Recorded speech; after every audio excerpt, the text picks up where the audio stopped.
அன்பு நண்பர்களே, நம்ம இந்த ஜோதிடப்படி பேர் வைக்கிறது பத்தி ஆல்ரெடி ஒரு ஷார்ட்ஸ் போட்டிருக்கோம். நட்சத்திரப்படி தான் பேர் வைக்கணுமா? ஜாதகப்படி தான் பேர் வைக்கணுமா? அப்படிங்கிறது அது அவசியம் கிடையாது. சரிங்களா? அன்பு நண்பர்களே, உங்களுடைய பெயர் எப்படி அமையணும் அப்படின்னு கேட்டீங்கன்னா, ஒவ்வொரு வார்த்தைக்கும் ஒரு பலம் உண்டு, ஒரு அதிர்வு உண்டு, ஒரு அதிர்வலை உண்டு. இப்ப நம்ம அந்த பேர் வைக்கிறதுனாலேயே கஷ்டப்படுற ஜாதகம் முழுமையா பேரை மாத்துறதுனாலேயே அது இது மாறிட போறது இல்ல. அது உண்மைதான். அது கிடையாது.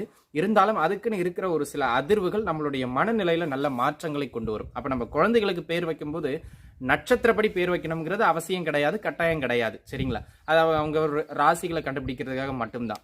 அதே நேரத்துல நீங்க வைக்கின்ற பெயர் ஏதேனும் ஒரு மொழி சார்ந்ததா இருக்கணும், பொருள் நிறைந்ததா இருக்கணும். இதுதான் முக்கியமானது. நிறைய பேர் என்னன்னா சேமநாதன் அப்படின்னு பேர் வைக்கிறாங்க. சேமம்னா வடமொழி, நாதன்னா தமிழ். இப்படி கலந்து வைக்கக்கூடாது. ஒரே மொழியில வைக்கிற மாதிரி இருக்கணும். கூடுமான வரையில ரொம்ப பெரிய பேரா வைக்காதீங்க. நீங்க வைக்கிற பேர் முழுமையா கூப்பிடுற மாதிரி இருக்கணும். ஒரே